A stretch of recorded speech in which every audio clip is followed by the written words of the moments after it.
Teremos nesse final de semana a estreia da Copa FMF, seletivo que vale vaga para a Série D no Brasileirão. E o atual campeão, Maranhão Atlético Clube, vai estrear no domingo contra o Cordino de Barra do Corda. Amistoso contra o Fluminense do Piauí, venceu. E agora a expectativa para essa estreia? Expectativa boa, esperamos contar com todos, né, nesse início de competição. Aguardamos algumas definições, não só de bid, mas também de atletas que voltam de lesões. Então, com esse intuito, com esse objetivo de iniciar bem a competição, sabemos que é uma competição curta, então nós temos que iniciar bem para que aí sim a gente possa chegar ao nosso objetivo, que é chegar às finais e, consequentemente, buscar essa vaga da Série D. No domingo passado, o MAC realizou um amistoso contra o Fluminense do Piauí, como forma de preparação para o seletivo, e venceu o time visitante no placar de 2-1. Ciente da necessidade de evitar erros por se tratar de uma competição rápida, o time treinou essa semana buscando sanar os erros para alcançar o bicampeonato. E valorizando os atletas locais, além de dar continuidade ao trabalho desenvolvido no Sub-19, o Macão da Ilha profissionalizou 9 jogadores. Hoje eu tenho aqui 2 garotos que já vêm, né, remanescente da base. E tipo assim, as pessoas às vezes falam que valorizar a base.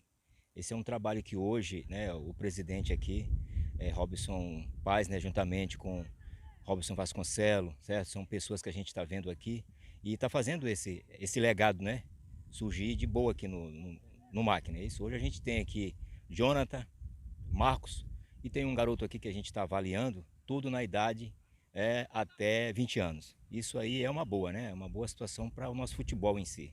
Sabemos que é uma competição tiro curto, difícil, mas estamos bem treinados, focados nos nossos objetivos e acredito que dentro de campo vamos dar o nosso melhor para sair com a vitória. Fez um gol no amistoso, vai repetir agora domingo? Se Deus quiser, estou trabalhando firme para continuar marcando o gol e ajudar o Maranhão.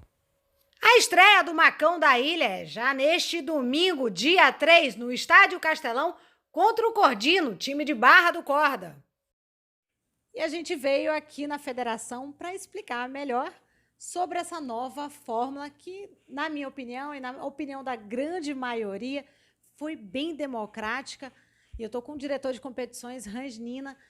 Hans, pela primeira vez foi posto em votação realmente bem aberta, inclusive com transmissão ao vivo pela própria Federação Maranhense de Futebol. E uma proposta do novato venceu 6 times, uma competição que promete realmente ser super disputada com 6 times classificando, né? Realmente a prática, né, das federações, das confederações, é que o congresso técnico aconteça entre a federação, a entidade e os clubes participantes. É isso que a gente faz. O que a gente procurou inovar esse ano foi, primeiro, transmitir ao vivo, e também esse vídeo fica salvo lá na plataforma, na TV FMF, onde qualquer pessoa pode assistir a qualquer tempo, ou seja, alguma dúvida do que foi debatido, do que foi decidido, isso pode ser sanado assistindo o vídeo. A gente tinha oferecido na reunião passada 4 formatos, né, de campeonato, que era para os clubes analisarem, fazerem suas adaptações, apresentarem outras propostas, enfim. 3 clubes da capital apresentaram uma proposta bastante parecida, que seria jogos de ida e volta na primeira fase, semifinal com 4 clubes e final. O Juventude apresentou uma outra proposta que seria somente ida na primeira fase, que isso foi aceito por todos, né, pela maioria, melhor dizendo, porque houve uma votação, foi a única votação apertada, né, que foi 4-4, e a federação, no voto de Minerva, desempatou e ficou 5-4 nesse formato de jogos somente de ida. E na segunda fase, em vez de 4 classificados, classificarem 6. Ou seja, com isso a gente vai ter na primeira fase todos os jogos valendo alguma coisa até a última rodada. Porque quem não estiver brigando por rebaixamento vai estar brigando por classificação e até pela classificação em primeiro e segundo. Por quê? Porque o primeiro e segundo eles já vão direto para a fase semifinal. Eles não passam pela segunda fase, ou seja, é uma forma de premiar o primeiro e segundo colocado. Com isso, os outros 4 fazem mata-mata ali na segunda fase e saem 2, aí sim, para fazer a semifinal do campeonato e, consequentemente, a final. A gente vê esse formato mais justo, né, porque todo mundo sabe, a gente no Maranhão é um estado muito grande, de grandes proporções. Daqui para Imperatriz no mínimo 12 horas de viagem, de ônibus, né, via terrestre. E isso encarece muito o futebol, né? O futebol já é caro e o deslocamento, uma viagem para Barra do Corda, Imperatriz, não sai menos de R$ 10.000. Então, a gente pensar em fazer jogos de ida e volta, o primeiro obstáculo está aí. Porque a gente iria obrigar os clubes do interior, e que muita gente insiste em chamar de time pequeno, né, mas são equipes do interior, a viajar 7 vezes. Porque cada interior só tem um time naquela cidade. Então, ele não teria um confronto dentro do seu município. Enquanto os times ali aqui da grande ilha de São Luís fariam somente 4 viagens, ou seja, 3 viagens a menos. Isso já gera uma desigualdade tremenda, né, principalmente financeira. Então, a gente não poderia compactuar com isso. Apesar de ter aberto, e se o clube decidisse assim, a gente poderia ter mantido. Como a gente fala, o Estatuto Torcedor diz que o regulamento tem que ser publicado, as pessoas podem apresentar propostas, e a federação acata ou não. A gente resolveu até ampliar essa coisa para decisão ser por votação, ou seja, a gente não precisaria nem ter feito dessa forma. Mas foi assim feito, graças a Deus, deu tudo certo. Num formato como a gente definiu, nós teremos 6 times, incluindo 2 da capital e os 4 do interior, viajando 3 vezes, e os outros 2 daqui da grande ilha viajando 2 vezes. Ou seja, a gente vai ter diferença só de uma viagem, e foi definido por sorteio, outro sistema democrático também. E aí o Moto e o São José saíram vitoriosos nesse sorteio, e com isso vão viajar 2 vezes. Ou seja, a diferença de uma viagem com relação a todos os demais, e não de 3 viagens com 50% das equipes nessa diferença.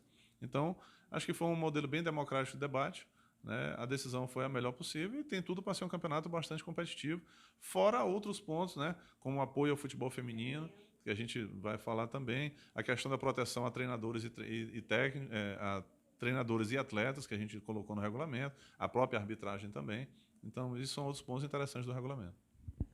Sobre o futebol feminino, que todo mundo sabe que eu dou essa assistência e fico em cima realmente valorizando, é uma tendência do futebol feminino cada vez mais, chegar a uma obrigatoriedade hoje dos clubes da Série A, e vocês estão trazendo isso para o nosso maranhense, né? Exatamente. E coincidentemente, né, ontem, né, a gente mandou uma documentação para a CBF, por exigência da FIFA e da Conmebol, né, para falar do futebol feminino. Eles queriam saber como está a competição aqui, categoria de base, tudo isso. Infelizmente, a gente ainda precisa tomar medidas obrigatórias com relação ao futebol feminino, algo que deveria ser voluntário. Mas a gente pensa que, se voluntariamente não acontece, então a gente precisa fazer de forma compulsória para depois que a coisa engrenar, pegar, e aí vai fluir. Então, uma das medidas é essa. Os clubes que participarem do Maranhense ano que vem, masculino, e não forem rebaixados, eles obrigatoriamente, ou seja, 6 equipes, têm que participar do campeonato feminino. Aí seja com time próprio, seja com parceria, aí fica a critério de cada um. Então isso já vai fortalecer muito a competição, né?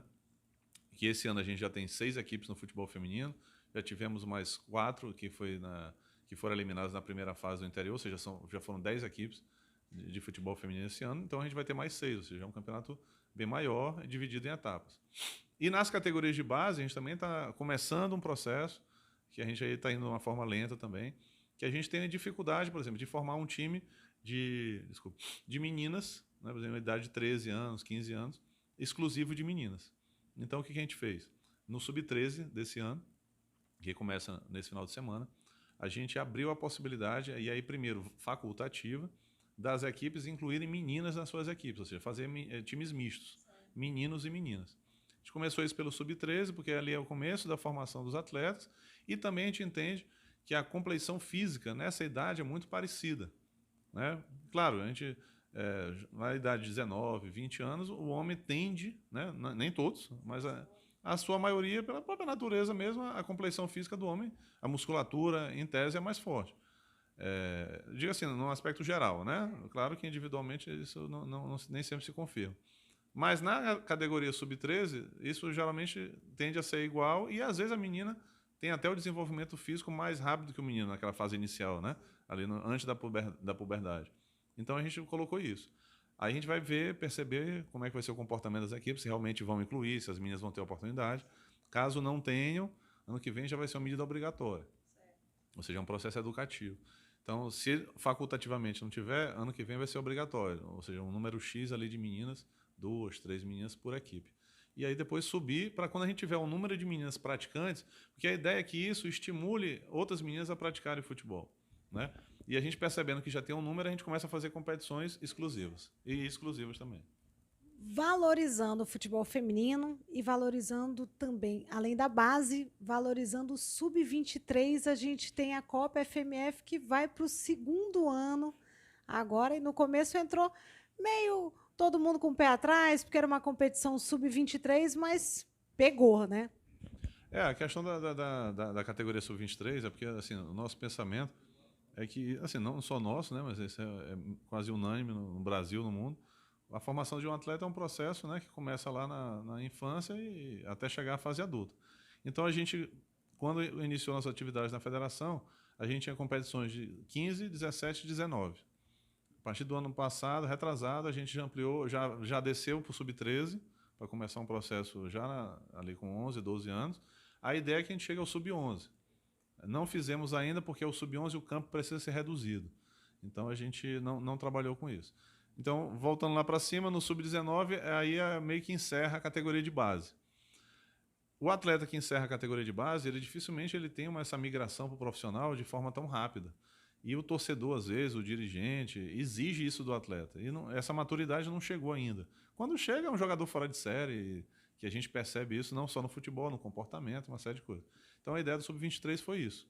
E aí, copiando o que se faz nas Olimpíadas, né, que é sub-23, com possibilidade de 3 acima da idade, exatamente para poder dar essa maturidade, fazer essa mescla, e a partir daí esse atleta criar um comportamento, um posicionamento profissional, não só de idade, mas comportamental. E está apto a jogar num time profissional. Então isso já foi um sucesso ano passado. A partir dali, são atletas que vão ter a oportunidade de aparecer, que às vezes quando ele compõe um time profissional, ele não consegue aparecer, porque tem atletas mais rodados, mais experientes.